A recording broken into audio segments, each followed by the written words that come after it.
Good morning. Is it on?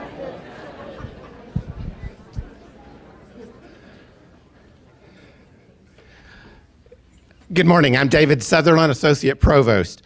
We are honored today to have Phi Beta Kappa National Secretary John Churchill back on campus to give the pre-inaugural address for the inauguration of President Tsutsui. Arkansas and Hendrix should be proud of a native son who stands out in the small crowd of nationally known native sons. Personally, I think the town of Hector has much more to celebrate than does the better-known town of Hope.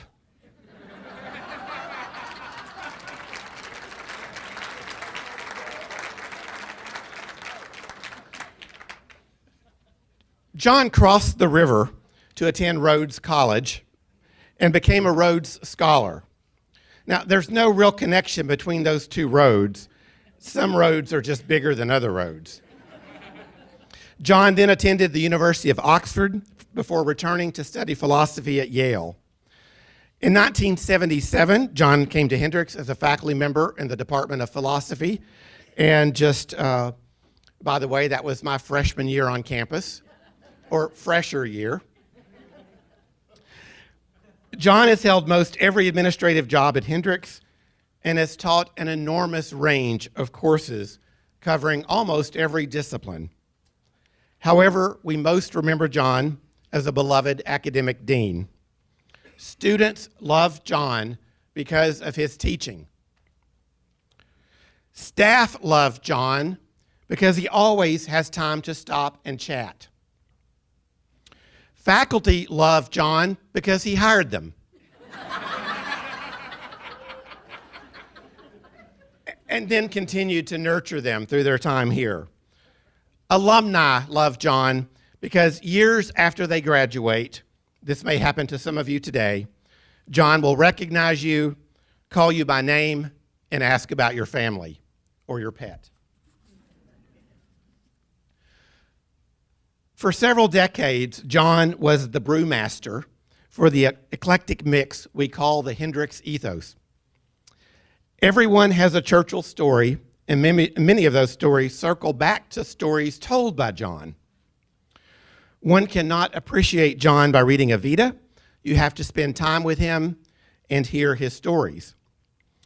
My personal favorites are the Arkansas Times memoir a few years ago about his family's pet pot-bellied pig.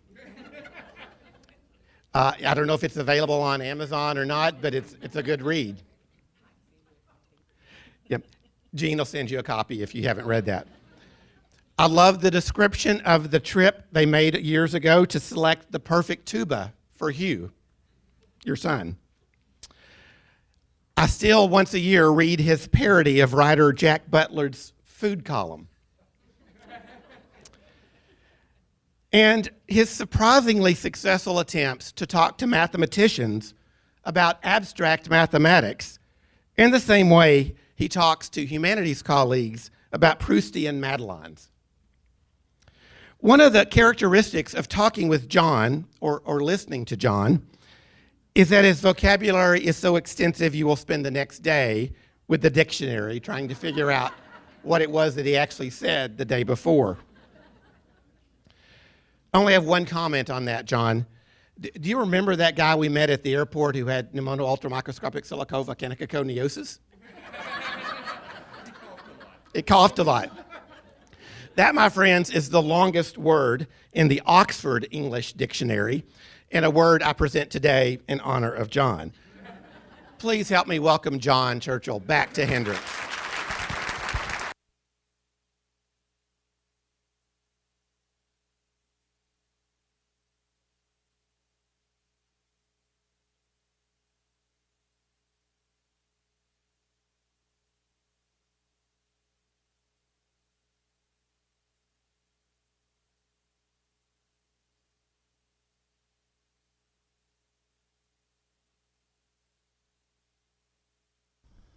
Just like being in an airport.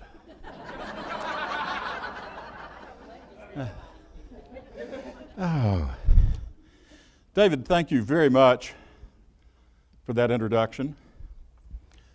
on the question of polysyllabic habits. I guess I could start with a story that happened at our dinner table one night. I guess our oldest was about 12. And I was taking part in what I thought was a normal family dinner table conversation. And our 12-year-old Will, later became a Hendrix graduate, looked at me kind of sternly and said, "Daddy, nobody likes all those big words." So, sincerely, David, thank you very much for those kind thoughts. It's daunting to be here. I want to thank Bill Tsutsui for the opportunity to come here and be in a room that is very familiar turf to me for all kinds of reasons. David Larson and I were arguing about who really owns this zone earlier, and David clearly does, and he's kind to let me occupy it for a little while. It's wonderful to see so many friends, and one nice thing about that is that practically everybody I know is in this room, so if I really screw up, nobody can tell the story on me because anybody else can say, "Oh yeah, I was there too, I saw it." So let me begin with a personal story. In the spring of 1977, nearly 40 years ago, things were coming together for Jean and me. I'd been away for either 6 years or 10 years, depending on how you count Memphis. She had joined me, Jean had joined me for the last 5 of those years. I was inside of finishing a doctoral dissertation and was teaching part-time at a couple of colleges while also helping to run the national office of a major scholarship program. We had a new baby, our first, and with that our world had changed forever, and my search for a real job had borne fruit. I had an offer to join the faculty at Hendrix, just the right kind of college where we wanted to be, and Hendrix was just in the right place, in the middle of my native state and Jean's adoptive state. We were putting the pieces together and getting ready to head home. In our last days before we came here, my department gathered for a picnic. Graduate students and their families and faculty milled around in the soft Connecticut sun. Jean and I could hardly contain ourselves for our good luck. I remember holding that weeks-old son in my arms and telling a faculty member that we were going home to Arkansas, that I had a job at a great place there. I told him, and I said that in Arkansas our son would grow up without an accent.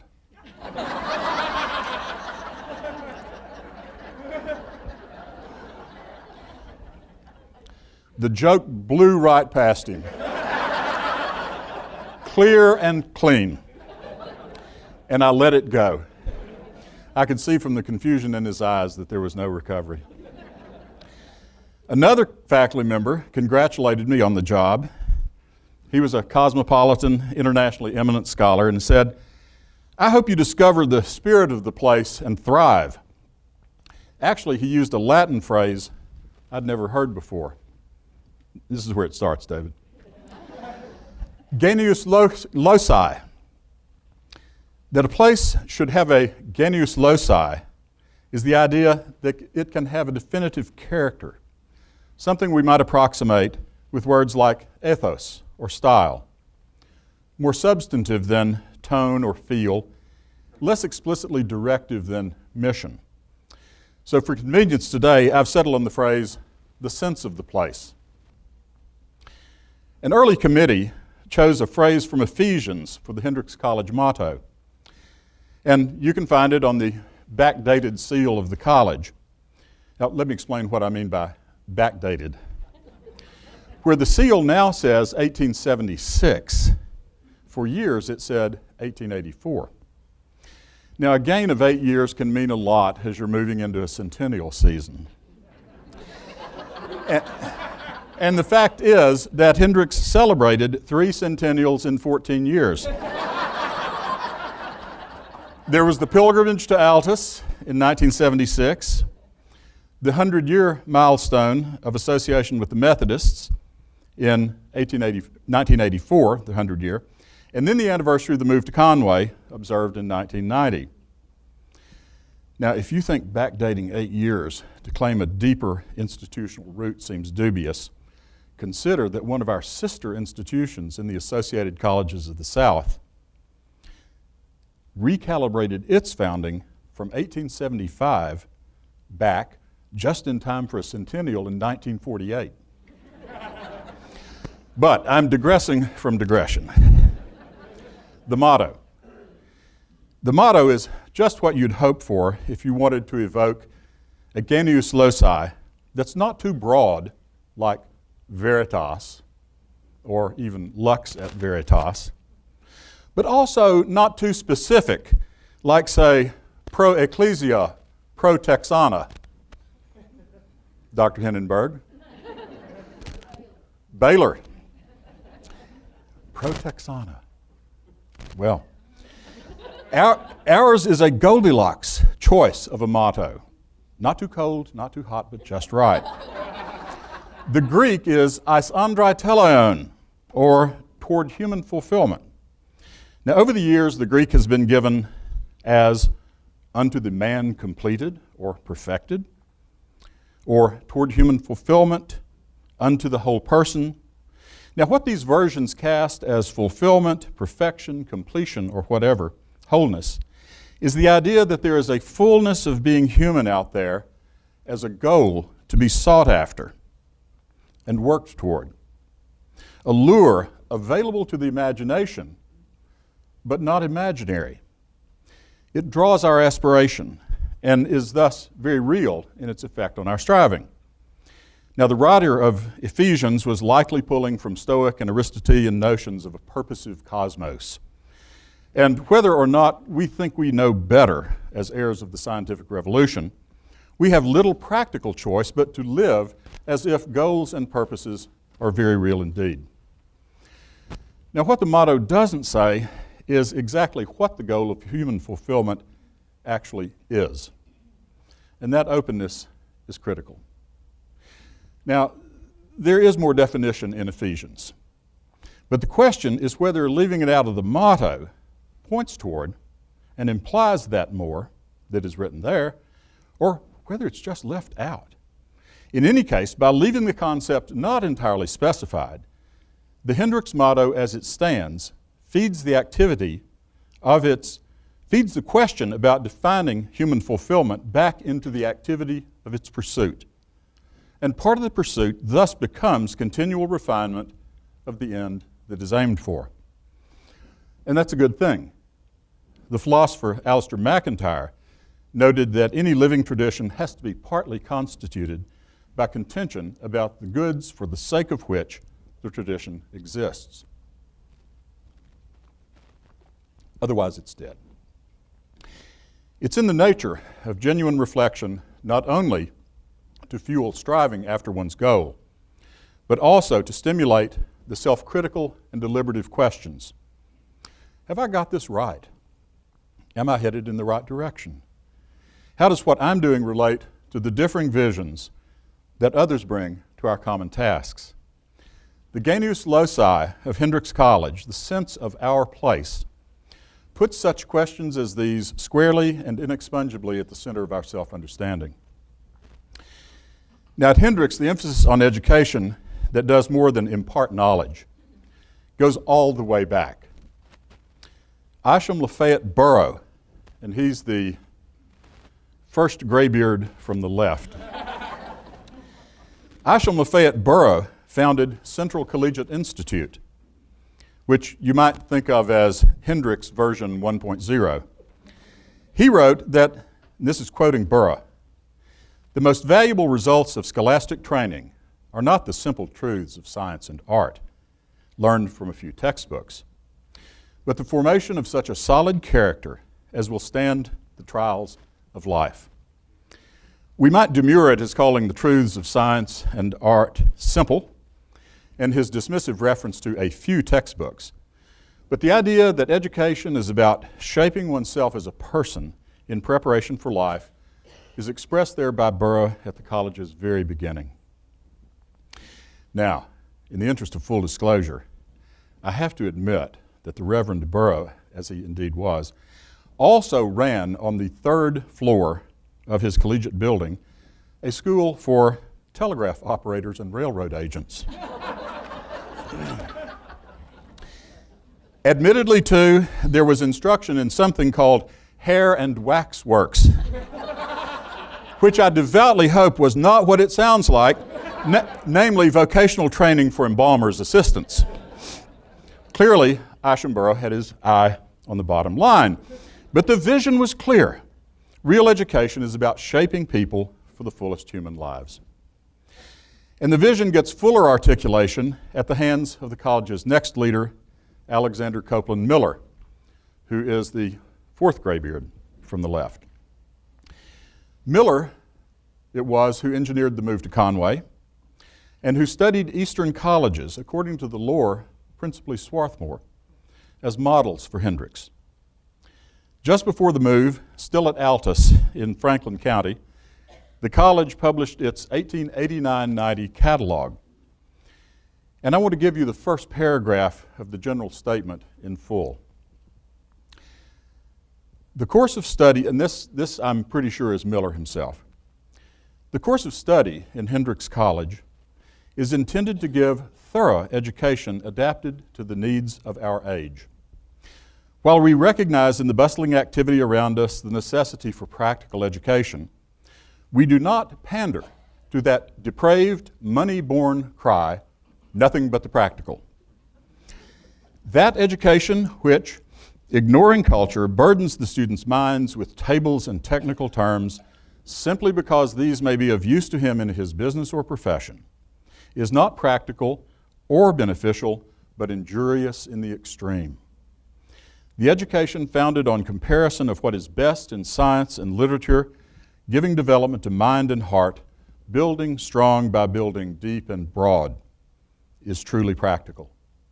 The student who has learned to think, not merely to memorize, who has secured permanent culture and wisdom, who has absorbed and assimilated, but has not been stuffed and gorged, is the one who will be felt wherever he may be.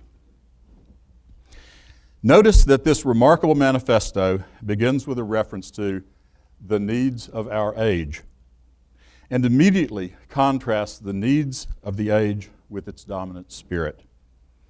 It identifies the spirit of that age first with the pursuit of money, then with the bald insistence that only the practical is of value, and third with the idea that only narrow vocational training could possibly be the point of going to college.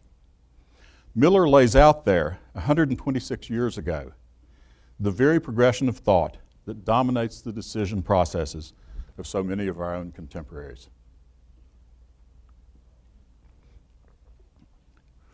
Notice, too, that he is bold to challenge that spirit at its root. He moves immediately into a vigorously contrastive exploration of what it means for education to be truly practical, dismissing the depraved, money-born. Don't you wish we could talk like that these days? Dismissing the depraved, money-born version of practicality, which turns out to be about tables and technical terms. And there, by the way, in that phrase, tables and technical terms, there's an alliterative run which shows that Miller was a poet as well as a moralist. Who knows if Miller had read his Dickens, but the pedagogy under critique here belongs to the schoolmaster, Mr. Gradgrind of Hard Times, whose philosophy of education was nothing but the facts, and nothing but rote memorization at that. When Miller takes aim at the student who has been stuffed and gorged, he is aiming squarely at Gradgrind's notion of excellence, whose proof was regurgitative performance. Students of Dickens' Hard Times will remember that the schoolmaster's foil was a small-time circus master named Mr. Sleary. Mr. Sleary was, Dickens tells us, never quite sober and never quite drunk. And his motto was, people must be entertained. But Miller's strategy is not to offer entertainment as an alternative or supplement to practicality. Rather, he redefines practicality in a deeper way. His key words, comparison, development, building, These are activities that cast education as more than the transfer of information. Students who compare, who develop, who build are doing something, and the somethings that they are working on are themselves. Success comes when they have learned to think, secured culture and wisdom, and assimilated. The student doesn't just soak things up. He or she actively takes things up and is transformed in the doing of it. Now, there's a lot here, once translated from the high Victorian rhetoric into the idiom of our own age, that could well serve as a corrective to narrow contemporary views of higher education. And such narrow views are espoused not only in gubernatorial offices and legislatures of cash-strapped states, but also in the highest offices of our national government, and in the apocalyptic predictions made by advocates of what is called, with a fell blend of euphemism, arrogance, and paradox, creative disruption. Now let me call attention too to a couple of things we might miss in Miller's paragraph. He writes of that education which, ignoring culture, is injurious in the extreme. Now, I don't think he meant by culture a reference to art and literature and philosophy and so on. I think he meant culture in the sense that we might convey in the word cultivation, the sense it carries when embedded in words like agriculture and horticulture, the activity of bringing to actual realization by intentional care and encouragement something that is already present in potential. Culture in that sense, the cultivating of whole persons, must be what he means. It's neglecting that is injurious. And this is not an appeal for studying fancy highfalutin stuff. It's an appeal to keep your eye on the ball. The aim of education is to become more fully who you can be, not just to have come into the possession of some items of knowledge. I also want to call attention to his phrase, giving development to mind and heart, particularly to the word heart. In recent years, Martha Nussbaum has emphasized the cultivation of sympathetic imagination as the real point of liberal education, especially in her book, Cultivating Humanity. And Alice Crary has shown the roots of our moral being in the formation of capacities of feeling and response coincident with the acquisition of language in her book, Beyond Moral Judgment. The development of heart in Miller's statement I see as a gesture toward a distinctively moral dimension of liberal education, much in sympathy with these contemporary thinkers. But I want to be clear, I think Miller's emphasis is on development of the capacity to apprehend values, cultivation of a sense for what matters, not a morality that merely inculcates rules and precepts.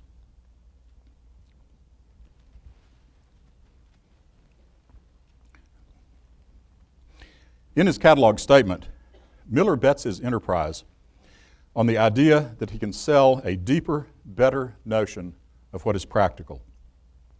He's staking his venture on the idea that the practical and the ideal can be united in a vision of what it is to be a whole human being. In that way, he's offering an alternative to the Dickensian duality of Gradgrind's education for drudgery, relieved by escapist entertainment at Mr. Sleary's circus. It's a vision of wholeness, a deeper, longer-term practicality, one we would do well to seek and cultivate in our own age. And by the way, whatever it was that Ishambura was teaching on the third floor up there in his School of Telegraphy, the pace of innovation from the 1890s through the first decades of the 20th century with keyboards and teleprinters would have outdated the skills of his students in short order. And this is another reminder to our present age. The immediately practical is all too prone to become the quickly outdated. Real practicality lies not in mastering the techniques of the moment, but in acquiring the intellectual flexibility and agility to adapt, to continue learning, to be ready for an unpredictable future. What is really practical? That's the question Miller put before his own contemporaries. And interestingly enough, it is the question we still contend with on much the same terms with our contemporaries. I've attended to Miller's formulations in such detail today because I think they do capture, virtually at the beginning of this college, something very distinctive and enduring about its genius loci. It's a spirit of transformative intent that aims not at making people something they were not before, and certainly not at producing in every graduate a uniform output, but at transforming, or better, enabling self-transformation of people into themselves. I noted earlier that Hendrix's 1889 catalog asserted an education adapted to the needs of the age, and then challenged narrow notions of those needs in an effort to define and claim a better notion of what is practical. Plus ça change, we might be forgiven for thinking. Not only in the U.S. and not only in Britain, but across the world, higher education is in process of being redefined and its worth reevaluated by a mindset analogous to the reigning zeitgeist of our first Gilded Age. I recently sat with the director of corporate strategy for a major national entertainment company, Mr. Sleary version 2.0. Phi Beta Kappa's National Arts and Sciences Initiative, I told him, is designed to change the national conversation about the purposes of higher education. Everyone knows, I said, that preparing for work is important, but it's not the only thing. Beyond the first job, there's the career. And beside the career, there's life as a citizen of a democracy, and civic life, and a life among others, perhaps family, perhaps a life of meaning and value. Life is unpredictable, I said, and the arts and sciences prepare you for the unexpected. Yes, he replied, but how will reading history or philosophy prepare you for the job that I have defined for you? Sobering experiences. In fact, there are good responses to that question, but only if, as a society, we value more about human beings than the specific skills that they have been taught to bring to immediate application on the tasks presented by their very first employer. If we do not value more than that, we have reduced our conception of humanity to the cogs and levers in the great engine of production and consumption. My hunch is that my strategy officer would reject that reduction too, as we all would. He just didn't see that it was the business of higher education to engage those further dimensions of the human reality. This narrow vision is evidence in the assistance we see across the country over and over again, and the shots we take can draw a cogent response. For instance, art history, recently maligned in very prominent setting. Art history involves very wide-ranging knowledge of human events and materials and technology, as well as skills of interpretation upon which depend reasoned judgments about origin, authenticity, and fraud, which sound very much like the repertoire of skills you might need to figure out whether the Iranian nuclear deal is a good bargain, or why the economy collapsed a few years ago. Now, Phi Beta Kappa, for the purposes of our National Arts and Sciences Initiative, puts the value of education in the arts and sciences in 3 statements in our little elevator speech. Arts and sciences open opportunity. They drive ingenuity and innovation, and they are an investment in America. That's our elevator speech. And as the elevator doors open, we go on to say that arts and sciences, liberal education, does these things because they stimulate critical inquiry and cultivate sympathetic imagination and enhance our inclination and ability to engage in deliberative thought. And as we leave the elevator and chase the person down the hall, the speech continues thus. Training is preparation for the predictable. Liberal education is preparation for the unpredictable. It's education for all of life. And that is the scope that leads to deeper, richer conceptions of opportunity, of ingenuity and innovation and investment. The question, I remind you, was whether it is the business of higher education to engage those further dimensions of our human being, beyond ones that get us the first job. The answer at Hendrix from the beginning has been that it is. Hendrix has consistently held that those further dimensions, making up the wholeness of our humanity, is where the real work is.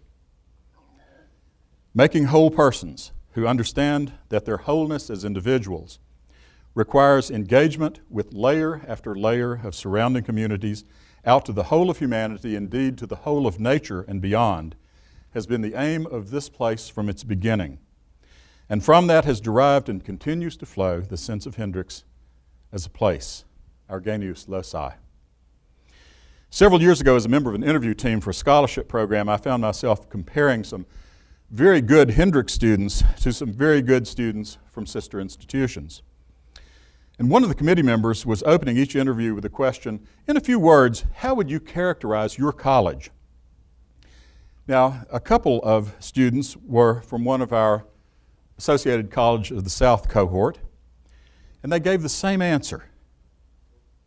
They said their school was about liberal arts and tradition.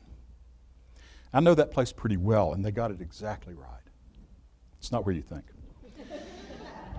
A couple of Hendrix students answered the same question in a tellingly different way. They each said independently, Hendrix is about liberal arts and community. They, too, to my mind, got it exactly right. It would be easy for emphasis on college as transformative experience to foster an atomistic individualism, a do-your-own-thing culture of minimal social cohesion. And certainly an emphasis on the individual can be a healthy corrective to conformist traditionalisms. But the sense of this place, it seems to me, while certainly not traditionalist, is also not individualistic. It is instead in sympathy with the emphasis now being urged by the National Endowment for the Humanities, where Chair Bro Adams is urging the recognition, articulation, and advocacy of goods that accrue to the benefit not of individuals alone, but goods that are shared, that redound to the benefit of all. What would such goods be like? Well, one of them emerged a few years ago when Phi Beta Kappa asked hundreds of its old members to name the aspect of their liberal arts education that had been of greatest lasting value in their lives.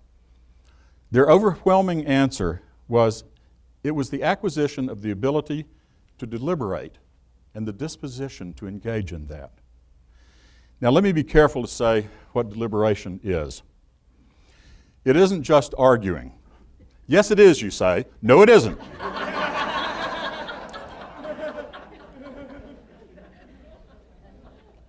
Extra credit for anyone who can continue those immortal skit lines from Monty Python. Argument, even in the best sense, is the presentation of reasons on behalf of a proposition. That line, too, appears in that same skit. And there's evidence, though, sadly, that arguments actually tend to drive people more firmly into their previously held positions. It isn't arguments that guide us toward reasoned settling of differences. Even in the narrowest sense, critical thinking is an important ability. Analysis of arguments and evaluation of evidence and command of principles of logic and rhetoric are all important outcome abilities. But the best and toughest work comes when disagreement arrives at the point where what one party admits as decisive evidence for some momentous conclusion, the other party deems insufficient or even irrelevant. That's the point we come up against when we can't see how people who are apparently as fully human as we are could possibly accept the reasons they do for the conclusions they reach. This is the point where logic rests on something very much like aesthetics, and what we need is deliberation. Deliberation is the bit where you ask, now, why is that a reason? In deliberations, you weigh reasons, you assess them, and you ask, why do you and why do I think these are reasons? Deliberation is thinking about yourself. It's asking, why is this important to me? Why do I take it as I do? Why do I believe it? When people who disagree weigh their own reasons and those of others in this way, they are no longer arguing, they are examining arguments. In a strong sense, they are examining each other, and if they're deliberating in good faith, they're examining themselves as well. And if we're committed to the resolution of disagreement by means other than force, whenever possible, then we have to be committed to the cultivation of the disposition and ability to deliberate. These abilities are important because the fact of diversity is one of the dominant features of our age. It's simply an inescapable fact that people disagree, not only in definitions, not only in what facts are the case, but also, and often in deeply troubling ways in the judgments they make about the relevance of admitted facts to conclusions about what is right and wrong. The effort to understand others, and even more the effort to understand ourselves, demands large capacities of sympathetic imagination. You have to be able to see how the other person could take the facts as warranting the conclusion she reaches. You have to be able to get critical distance on the fact that you yourself may be taking some things as reasons that others find outlandish or irrelevant. Genuine deliberation requires mutuality in self-disclosure.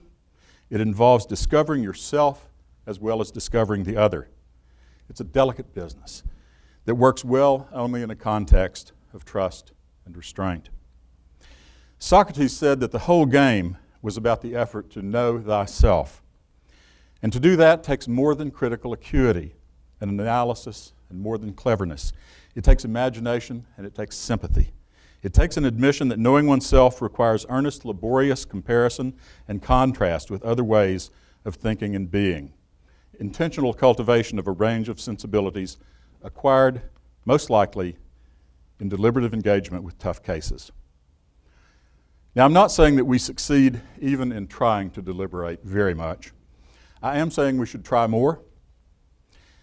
I'm not saying we're naturally disposed toward it. I am saying we need to try to teach it and to learn it. I'm not saying we're very good at it or that it necessarily succeeds or even succeeds very often. And I'm not saying that the effort will elicit a reciprocal generosity of spirit. It may or it may simply get us duped and cheated. I am saying that if we have an obligation to avoid violence, then we have the obligation to cultivate and exercise skills of deliberation. And this is not something anyone can do alone. It takes a community, a society, a cultural context. It takes a genius loci. I want to close with a reference to a recent insightful comment about the humanities that can, I think, be broadened as a comment on the study of the arts and sciences. It has to do with the teaching of values and the method of indirection. It has to do further with the question how much of the value of that study can be captured in metrics that attempt to measure the degree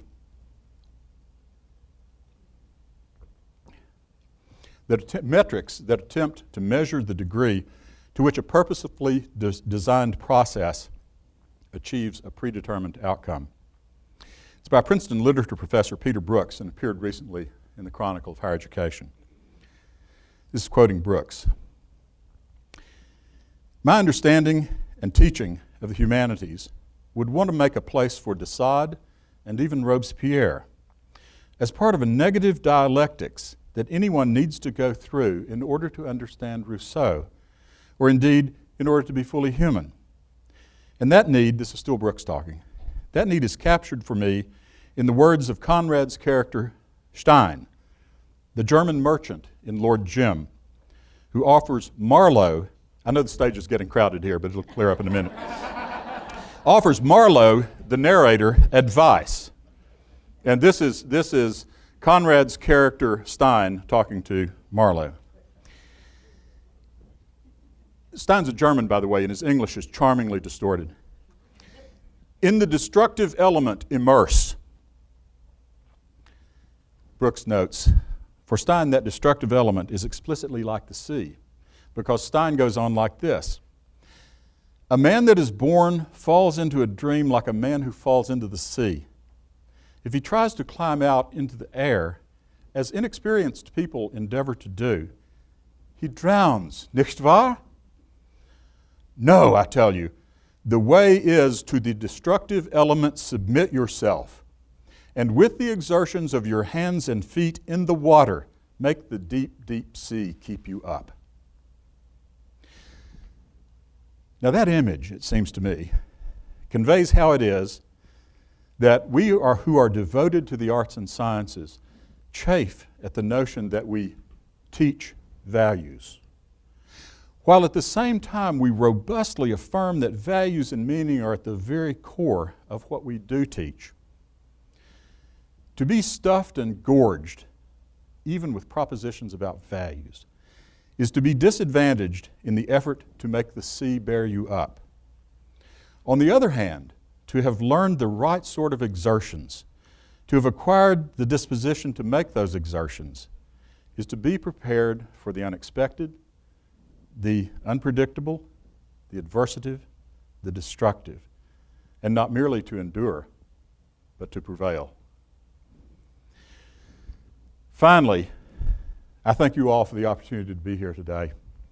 This has been a real charge for me. Thank you very much. Congratulations to Hendrix on hiring Bill Tsutsui. And Bill, congratulations to you on coming. May you and the college flourish together. But thank you selfishly, too, for the opportunity to reflect on the sense of this place. At a certain point in life, it becomes important to scry out the meaning of what you've been a part of. And thanks for the opportunity. And what a joy it is to see Hendrix fulfilling ever more perfectly its own founding sense. Thank you all very, very much.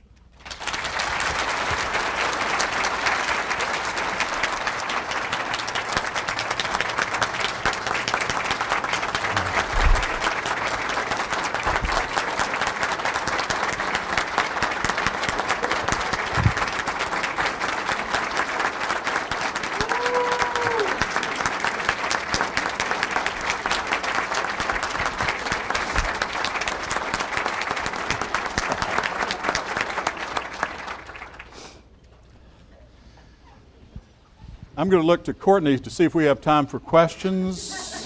Maybe, and the answer is probably yes. Yes, okay. Yes, in the corner. Hi, Dr. Churchill. Dr. Scott Stanley. Scott, how are you? So good to see you. Thank you. And you know what I'm thinking. Everything. I have a question for you. You don't have trouble with the curve. This is kind of a curveball. It was just a couple of years ago we were sitting in the reading in your office. Just a couple of years ago. Yeah. And you did your best version of Garrett Morris, and you said, football has been very, very good to me. You were an athlete, I was an athlete. As a leader in academia, I would like your take on the role of intercollegiate athletics, intramural athletics, athletics in general in the academy. It's a discussion that people engage in all the time, and I really want your opinion as a leader, but also a former participant. Thanks, Scott. The question was a request for my opinion about the role of athletics in the environment of higher education, in the academic environment. Let me begin with another personal note. I'm 3 weeks away from my third joint replacement surgery. Yeah, it was football. Scott, that is a deeply vexing question. And I want to say quickly, not one question, but at least two. Obviously many, but let me sort it out into two to begin with. I think at the outset, you have got to make a distinction between what goes on in Division I, where essentially you have professional athletics under the aegis of major universities. And I'll spare all of us the litany of woes of that system that any of us could recite. We all know what that list is. And we all know that somehow that nut has got to be cracked. The exploitation has got to end. The country has got to get over its willingness to be entertained at such a tremendous human cost. On the other hand, there's Division III, where young men and young women suit up and play for the joy of the sport. And I don't doubt that there can be problems here and there, but I think in the whole, you've got in a setting where you'll have a third to a half of the student body engaged in intercollegiate athletics. And having experience, I left the South for the first time to play a football game in Connecticut. I got to know people of a race other than my own as friends for the first time through football. Studied Plato on a bus somewhere in North Mississippi, much to the amazement of our coach. He said that the place where he was before, the team counted up, or chose sides and counted up cattle. But But, you know, I think at a place like Hendrix or our sister institutions, Owen and the Associated Colleges of the South, I think intercollegiate athletics have a very, very important role to play. You mentioned intramurals as well. I think they're tremendously important as well. But it's got to be this theme of wholeness. I mean, we are physical creatures, and we love exuberant competitive play. We just can't let it be turned to the profit of others. It's got to be intrinsically valuable. As a counter question, I was on faculty at Tulane when we were going through the turmoil of whether we were going to continue Division I. Our friend Mark Michelle is affiliated with Stanford, where I think they do it right. Do you believe that Division I can be saved? Are there places where we can get the genie back in the bottle, or do you think it's difficult? Scott, I don't have the expertise for that. I don't know. I know. I would say, you know, for my many major changes in the way athletes in Division I are just sort of handled, and the way their whole well-being is addressed have got to be solved. I don't have the solutions for that. It's going to take years of effort. Yes, Rod. I'd like to speak on behalf of art historians everywhere. In the quote from Miller, you brought up a phrase which was permanent culture, and I wonder if you had any thoughts about what he meant by that. Yeah, I hadn't focused on the notion permanent. I think I know what he means by culture. I think he means, you know, the sort of cultivation of things that matter. You know, whether they're mattering depends on their permanence. I kind of hope not. You know, I think we've got to kind of bet on the transient. It's what we have. But if permanent means sort of enduring, it means of sort of a culture of a character that has an appeal beyond its immediate place of origin, that has a kind of, if not universality, at least generality, that speaks to persons of different types and many times and places, then I think it's something we can affirm, something we can aspire to. Yeah. Yes, Owen? Are you going to allow us to re-enjoy this presentation by making it available to all of us? Because I know for myself, I would like to do it again. Well, it's in the hands of the college now. Yeah. My second question is, what I found especially articulate and engaging was the whole section about deliberation and deliberative process. As you travel around the country, do you see colleges making headway in the direction of assessing that process and accounting for it? Yeah, I think there's some projects that are coming at this very often through a under the somewhat narrower aegis of preparation for citizenship. I'm thinking of the Southwest Pennsylvania Center for the Study of Deliberative Democracy, and there are a number of other projects like that around the country. And it's easy to see how you could seize on citizenship and civic participation as a way to focus that notion. Though I think the notion is very much broader than that. I think it applies sort of across the board to our lives, even our everyday lives, and in addition to the ones that can be formally defined as citizenship and so forth. So yeah, I think there's a good bit of work being done on this. Well, again, thank you all very, very much. It has been an honor. Bill, thank you for the invitation again. And thank you all, dear, dear friends, for coming. It's a joy to see you. Thanks.